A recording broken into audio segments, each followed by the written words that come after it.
ಗಂ ಗಣಪತೇ ನಮಃ. ಆಗಜಾನನ ಪದ್ಮಾರ್ಕಂ ಗಜಾನನಮಹಾರ್ನಿಶಂ ಅನೇಕದಂತಂ ಭಕ್ತಾನಾಂ ಏಕದಂತಮುಪಸ್ಮಹೇ. ಗಜಾನನಂ ಭೂತಗಣಾದಿಸೇವಿತಂ ಕಪಿತ್ತಜಂಬೂಫಲಸಾರಭಕ್ಷಿತಂ ಉಮಾಸುತಂ ಶೋಕವಿನಾಶಕಾರಣಂ ನಮಾಮಿ ವಿಘ್ನೇಶ್ವರಪಾದಪಂಕಜಂ.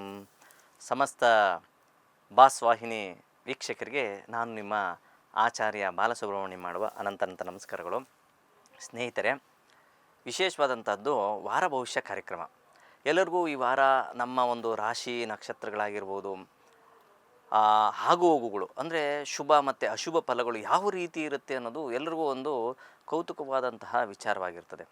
ಆ ಕಾರಣದಿಂದ ಈ ವಾರದಿಂದ ಒಂದು ವಿಶೇಷವಾಗಿ ಯಾರ್ಯಾರ ಒಂದು ರಾಶಿಯವರು ಯಾವ್ಯಾವ ರೀತಿಯಾದಂತಹ ಸುಖ ದುಃಖಗಳಾಗಿರ್ಬೋದು, ಅಥವಾ ನಿಮ್ಮ ಒಂದು ಕಾರ್ಯ ಅಂದರೆ ನೀವು ಕೆಲಸ ಮಾಡುವಂಥ ಜಾಗದಲ್ಲಿ ಯಾವ ರೀತಿಯಾದಂತಹ ಒಂದು ಒಳ್ಳೆಯ ವಿಚಾರಗಳನ್ನು ಅನುಭವಿಸ್ಬೋದು ಅಥವಾ ಕೆಟ್ಟ ವಿಚಾರಗಳನ್ನು ಅನುಭವಿಸ್ಬೋದು ಅನ್ನೋದನ್ನ ಈ ವಾರ ಭವಿಷ್ಯ ಕಾರ್ಯಕ್ರಮದಲ್ಲಿ ತಿಳ್ಕೊಳ್ಳೋಣ.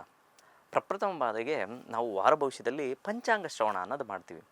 ಅಂದರೆ ಅದನ್ನ ಕೇಳಿದ್ರೂ ಸಹ ಎಷ್ಟೋ ವಿಚಾರಗಳಿಂದ ನೀವು ದೂರ ಆಗ್ತೀರ, ಅಂದರೆ ನಿಮ್ಮ ಒಂದು ಸಮಸ್ಯೆಗಳು ಸಹ ದೂರವಾಗುತ್ತೆ ಅಂಥದ್ದು ಶಾಸ್ತ್ರದಲ್ಲಿ ಉಲ್ಲೇಖವಾಗಿದೆ. ಅದಕ್ಕೆ ಪಂಚಾಂಗ ಶ್ರವಣ ಅಂತ ಹೇಳ್ತೀವಿ. ಆ ಪಂಚಾಂಗ ಶ್ರವಣದಲ್ಲಿ ಶ್ರೀ ಕ್ರೋಧಿನಾಮ ಸಂವತ್ಸರ, ಉತ್ತರಾಯಣ, ಶಶಿ ಋತು, ಫಾಲ್ಗುಣ ಮಾಸ, ಈ ಒಂದು ಮಾಸದಲ್ಲಿ ಪ್ರಪ್ರಥಮ ಬಾರಿಗೆ ನಾವು ಈ ವಾರದಿಂದ ಅಂದರೆ ಈ ಭಾನುವಾರದಿಂದ ಮುಂದಿನ ಶನಿವಾರದ ತನಕ ಯಾವ ಒಂದು ರಾಶಿಯವ್ರದ್ದು ಏನೇನಿರುತ್ತೆ ಅದನ್ನು ನೋಡೋಣ. ತಿಥಿ ವಿಚಾರಗಳಿಗೆ ಬಂದಾಗ ತೃತೀಯ, ಚೌತಿ, ಪಂಚಮಿ, ಷಷ್ಠಿ, ಸಪ್ತಮಿ, ಅಷ್ಟಮಿ, ನವಮಿ ಈ ರೀತಿಯಾದಂಥ ತಿಥಿಗಳು ಜರುಗುವಂಥ ಸಾಧ್ಯತೆಗಳು ಹೆಚ್ಚಾಗಿರ್ತದೆ. ಇನ್ನು ಪ್ರಪ್ರಥಮ ರಾಶಿಯಾದಂಥ ಮೇಷರಾಶಿ, ಮೇಷರಾಶಿಯಲ್ಲಿ ಜನನವಾಗಿರೋರಿಗೆ ನೋಡಿ, ಯಾವಾಗಲೂ ಅಷ್ಟೇ ಸ್ವಲ್ಪ ಆತುರದ ಸ್ವಭಾವವನ್ನು ಈ ವಾರ ನೀವು ಕಮ್ಮಿ ಮಾಡಿಕೊಂಡ್ರೆ ಒಳ್ಳೆಯದು. ಸ್ವಲ್ಪ ನಿದ್ರಾಹೀನತೆಯನ್ನು ಸಹ ಸೂಚಿಸುವಂಥ ವಾರ ಈ ವಾರ ಆಗಿರುತ್ತದೆ. ಮೇಷರಾಶಿಯಲ್ಲಿ ಜನನವಾಗಿರೋರು ಲಾಭಸ್ಥಾನದಲ್ಲಿ ಶನಿಯೊಟ್ಟಿಗೆ ರವಿಸ್ಥಿತನಾಗಿದ್ದಾನೆ ಆಗಿರೋದ್ರಿಂದ ಸ್ವಲ್ಪ ತಂದೆಯ ಜೊತೆ ಆಗಿರ್ಬೋದು ಅಥವಾ ಹಣಕಾಸಿನ ವಿಚಾರದಲ್ಲಾಗಿರ್ಬೋದು ಯಾರ ಹತ್ರನಾದರೂ ಮಾತಾಡಬೇಕಾದ್ರೆ ಸ್ವಲ್ಪ ಯೋಚನೆ ಮಾಡಿ ಮಾತಾಡಿ.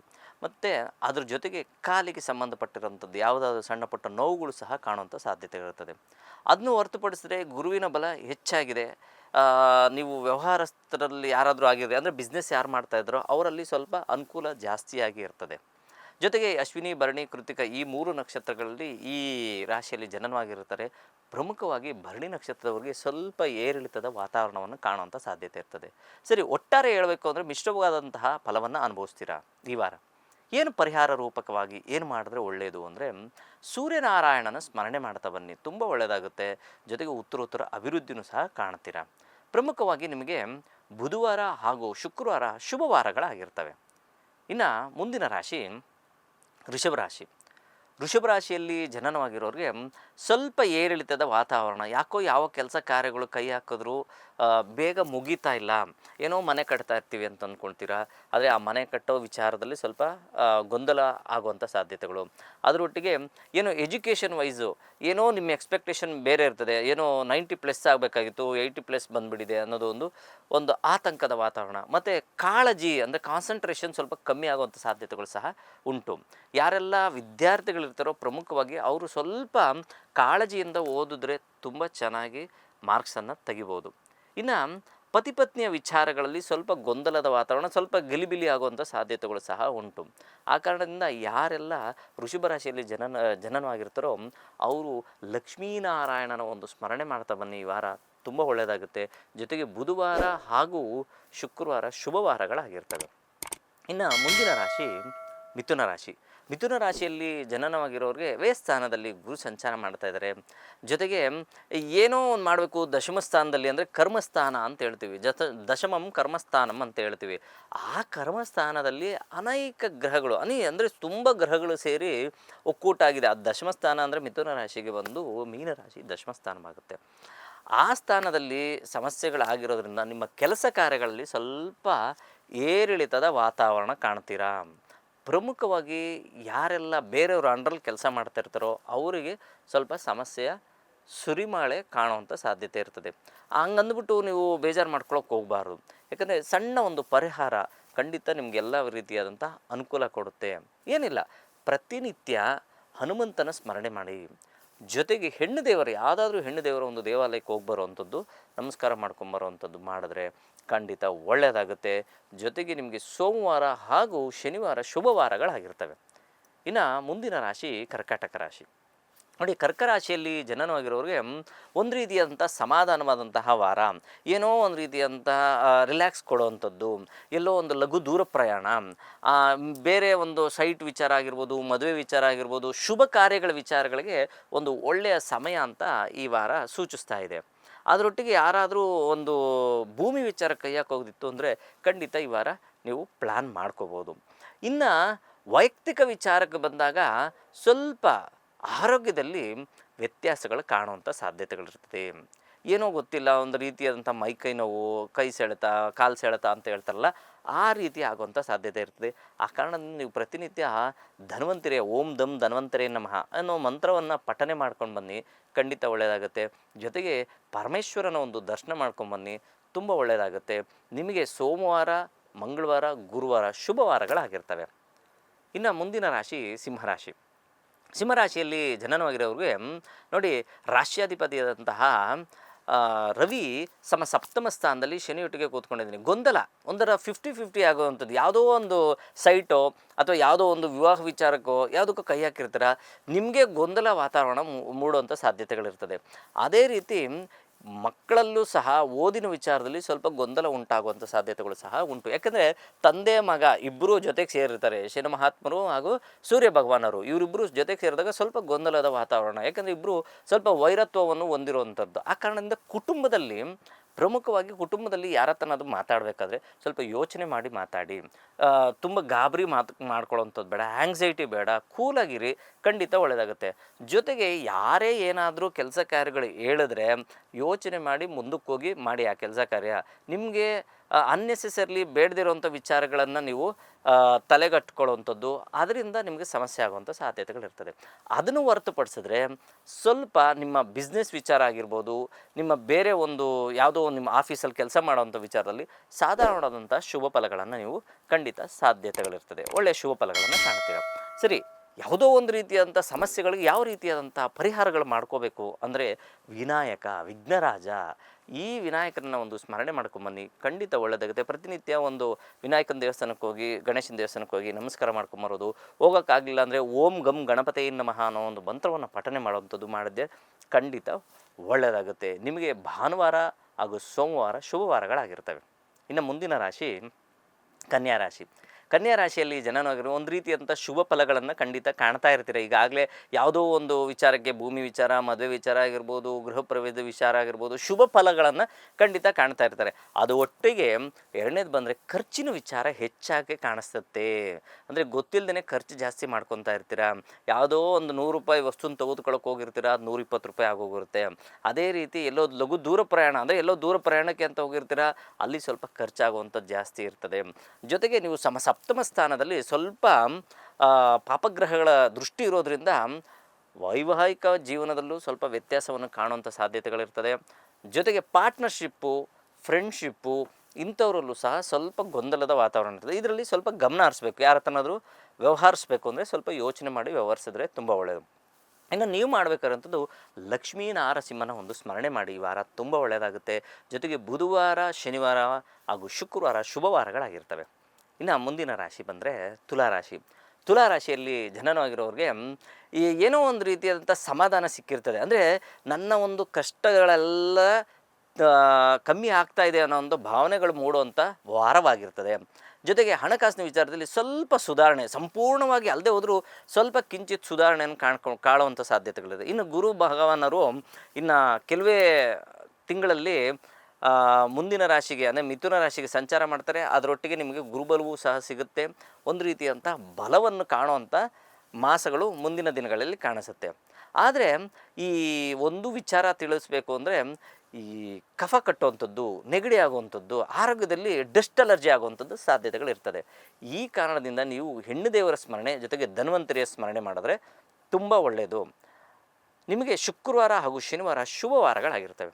ಇನ್ನು ಮುಂದಿನ ರಾಶಿ ವೃಶ್ಚಿಕ ರಾಶಿ. ವೃಶ್ಚಿಕ ರಾಶಿಯಲ್ಲಿ ಜನನವಾಗಿರೋರಿಗೆ ಮಿಷ್ಟದಾಯಕವಾದಂತಹ ಫಲವನ್ನು, ಗುರುವಿನ ದೃಷ್ಟಿ ಸಂಪೂರ್ಣವಾಗಿ ನಿಮ್ಮ ಮೇಲೆ ಬಿದ್ದಿದೆ. ಆದರೆ ಹಣಕಾಸಿನ ವಿಚಾರದಲ್ಲಿ ಸ್ವಲ್ಪ ಏರಿಳಿತದ ವಾತಾವರಣ ಬರುತ್ತೆ. ಎಲ್ಲೋಗುತ್ತೋ ಗೊತ್ತಿಲ್ಲ, ಖರ್ಚು ಖರ್ಚು ಖರ್ಚು ಅನ್ನೋ ಒಂದು ಭಾವನೆಗಳು ಮೂಡುವಂಥದ್ದಾಗಿರ್ಬೋದು. ಅದರೊಟ್ಟಿಗೆ ನೀವು ಯಾರ ಹತ್ರನೂ ಏನೋ ಬಿಸ್ನೆಸ್ ವಿಚಾರದಲ್ಲಿ ಮಾತಾಡಬೇಕು ಅನ್ನೋ ಟೈಮಲ್ಲಿ ಕರೆಕ್ಟಾಗಿ ಬಿಸ್ನೆಸ್ಸಲ್ಲಿ ಕಟ್ಟಾಗುವಂಥದ್ದು, ವ್ಯವಹಾರ ತುಂಡಾಗುವಂಥ ಸಾಧ್ಯತೆಗಳು ಸಹ ಉಂಟು. ಇನ್ನು ಮಕ್ಕಳ ವಿಚಾರದಲ್ಲಿ ಹುಷಾರಾಗಿದ್ದರೆ ತುಂಬ ಒಳ್ಳೆಯದು. ಅಂದರೆ ಸುಮ್ಮನೆ ಹಠ ಸ್ವಭಾವ ಜಾಸ್ತಿ ಆಗುವಂಥದ್ದು, ಮಕ್ಕಳು ಹೇಳಿದ ಮಾತು ಕೇಳದೇ ಇರುವಂಥದ್ದು. ಯಾಕೆಂದರೆ ಪಂಚಮ ಸ್ಥಾನದಲ್ಲಿ ಪಾಪಗ್ರಹಗಳ ಸ್ಥಿತರ ಆದಾಗ ಈ ರೀತಿಯಾದಂಥ ಮಕ್ಕಳಿಂದ ಸ್ವಲ್ಪ ಗೊಂದಲಗಳನ್ನು ಅನುಭವಿಸುವಂಥ ಸಾಧ್ಯತೆಗಳಿರ್ತದೆ. ಇನ್ನು ಬೇರೆ ವಿಚಾರ ಬಂದರೆ ಸಾಂಸಾರಿಕ ವಿಚಾರದಲ್ಲಿ ಸಂಪೂರ್ಣ ಶುಭ ಫಲಗಳು ಕಾಣ್ತೀರಾ. ಕುಟುಂಬದಲ್ಲಿ ಏನೋ ಒಂದು ರೀತಿಯಾದಂಥ ಲವಲವಿಕೆಯನ್ನು ಕಾಣುವಂಥ ಸಾಧ್ಯತೆಗಳಿರ್ತದೆ. ಸರಿ, ಈ ರೀತಿಯಾದಂಥ ಮಿಶ್ರ ಫಲವಾಗಿದ್ದಾಗ ನಾವು ಏನು ಮಾಡಿದ್ರೆ ಒಳ್ಳೆಯದು? ಸಾಕ್ಷಾತ್ ಸುಬ್ರಹ್ಮಣ್ಯನ ಒಂದು ಸ್ಮರಣೆ ಮಾಡಿ, ನಾಗದೇವನ ಒಂದು ಸ್ಮರಣೆ ಮಾಡಿ, ತುಂಬ ಒಳ್ಳೆಯದಾಗುತ್ತೆ. ಮಂಗಳವಾರ ಹಾಗೂ ಸೋಮವಾರ ಶುಭವಾರಗಳಾಗಿರ್ತವೆ. ಮುಂದಿನ ರಾಶಿ ಧನುಸ್ಸು ರಾಶಿ. ಧನುರಾಶಿಯಲ್ಲಿ ಜನನವಾಗಿರೋರು ಉತ್ತರೋತ್ತರ ಅಭಿವೃದ್ಧಿಯನ್ನು ಕಾಣುವಂಥದ್ದು, ಎಲ್ಲೋ ಒಂದು ರೀತಿಯಾದಂತಹ ಸಣ್ಣ ಪುಟ್ಟ ಬೆಳಕನ್ನು ಕಾಣುವಂಥದ್ದು, ಎಲ್ಡಪ್ ಆಗಿರುವಂಥ ಕೆಲಸ ಕಾರ್ಯಗಳೆಲ್ಲ ಮೂವ್ ಆಗುವಂಥದ್ದು, ಎಲ್ಲೋ ಸ್ಟ್ರಕ್ ಆಗಿಬಿಟ್ಟಿರ್ತದೆ, ಟ್ರಾಫಿಕ್ ಜಾಮಲ್ಲಿ ಸಿಗಾಕೊಂಡಿರ್ತೀರ. ಈಗ ಒಂದು ಚೂರು ಟ್ರಾಫಿಕ್ ರಿಲೀಫ್ ಆಗುತ್ತೆ, ನೀವು ಸಹ ಮುಂದಕ್ಕೆ ಹೋಗ್ತೀರಾ. ಖಂಡಿತ ಯಶಸ್ಸಿನ ಹಾದಿಯನ್ನು ಕಾಣುವಂಥ ಸಾಧ್ಯತೆಗಳಿರ್ತದೆ. ಯಾರಿಗಾದರೂ ಹಣಕಾಸಿನ ವಿಚಾರದಲ್ಲಿ ಹೆಲ್ಪ್ ಮಾಡಬೇಕು, ಕೊಟ್ಟಬೇಕು, ತೊಗೋಬೇಕು ಅನ್ನೋದು, ಚೀಟಿ ಶೂರಿಟಿ ಈ ಥರ ವಿಚಾರಗಳಲ್ಲಿ ಸ್ವಲ್ಪ ಯೋಚನೆ ಮಾಡಿ ವ್ಯವಹರಿಸಿದ್ರೆ ತುಂಬ ಒಳ್ಳೆಯದು. ಇಲ್ಲವಾದರೆ ಅಲ್ಲಿ ಸಮಸ್ಯೆಗಳನ್ನು ಕಾಣುವಂಥ ಸಾಧ್ಯತೆ ಇರ್ತದೆ. ಮಹಾಲಕ್ಷ್ಮಿಯ ಒಂದು ಸ್ಮರಣೆ ಮಾಡ್ತಾ ಬನ್ನಿ, ತುಂಬ ಒಳ್ಳೆಯದಾಗುತ್ತೆ.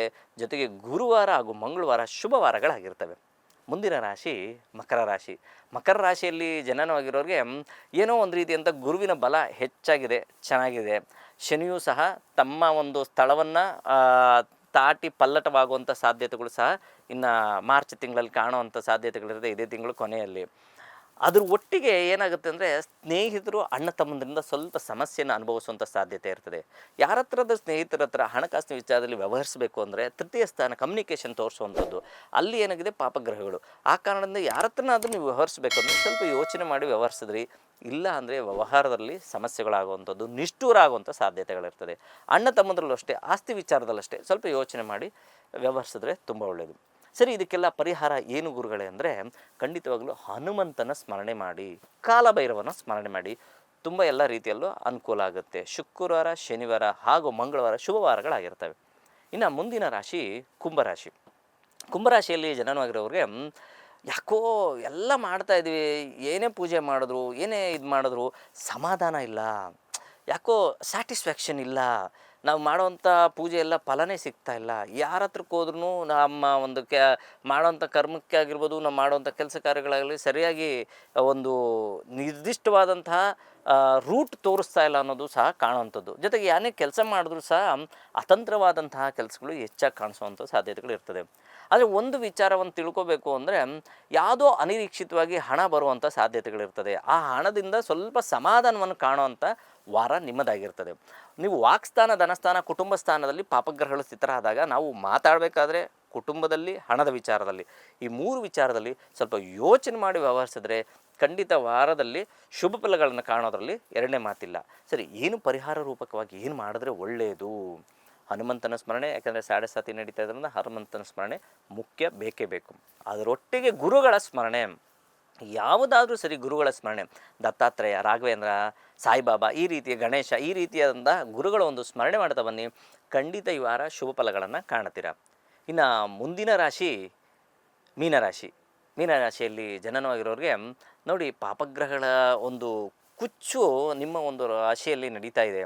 ಆ ಕಾರಣದಿಂದ ನೀವು ಮಾಡೋವಂಥ ಯಾವುದೋ ಒಂದು ಸ್ಪೆಷಲಾಗಿ ಬಿಸ್ನೆಸ್ ಮಾಡ್ತಾ ಇರ್ತೀರ, ಅಥವಾ ಯಾವುದೋ ಒಂದು ಕಂಪ್ನಿಗೆ ಹೊಸ್ದಾಗಿ ಜಾಯ್ನ್ ಆಗಿರ್ತೀರ, ಸ್ವಲ್ಪ ಅಸಮಾಧಾನ ಇರ್ತದೆ. ಹಳೆ ಕಂಪ್ನಿನೇ ಚೆನ್ನಾಗಿತ್ತು, ಈ ಹೊಸ ಕಂಪ್ನಿಗಿಂತ ಅನ್ನೋ ಒಂದು ಪ್ರಶ್ನೆ ಬರುತ್ತೆ. ಆದರೆ ಚಿಂತೆ ಮಾಡೋಕ್ಕೆ ಹೋಗ್ಬೇಡಿ, ಖಂಡಿತ ಈ ಒಂದು ಕೆಲಸ ಕಾರ್ಯಗಳಲ್ಲೂ ಸಹ ಯಶಸ್ಸಿನ ಹಾದಿ ನಿಮಗೆ ಖಂಡಿತ ಕಾಣುತ್ತೆ.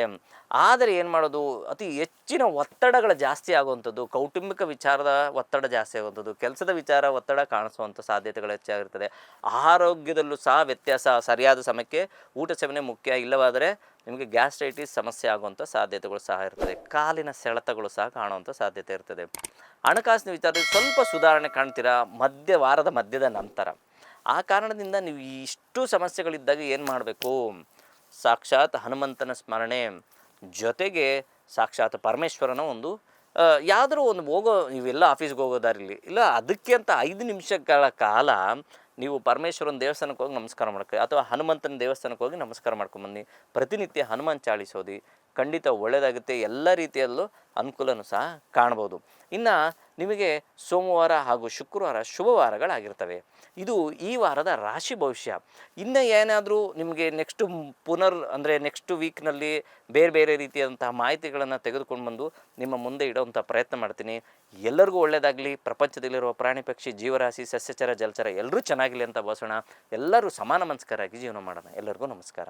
ಲೇಟೆಸ್ಟ್ ಹಾಗೂ ಇಂಟ್ರೆಸ್ಟಿಂಗ್ ಸುದ್ದಿಗಳಿಗಾಗಿ ಬಾಸ್ ಟಿವಿ ಕನ್ನಡ ಚಾನೆಲ್ನ ಸಬ್ಸ್ಕ್ರೈಬ್ ಮಾಡಿ. ಹಾಗೆಯೇ ಬೆಲ್ ಐಕಾನ್ ಪ್ರೆಸ್ ಮಾಡಿ. ಇದರ ಜೊತೆಗೆ ಫೇಸ್ಬುಕ್, ಇನ್ಸ್ಟಾಗ್ರಾಮ್, ಎಕ್ಸ್ನಲ್ಲೂ ಮಿಸ್ ಮಾಡದೆ ಫಾಲೋ ಮಾಡಿ.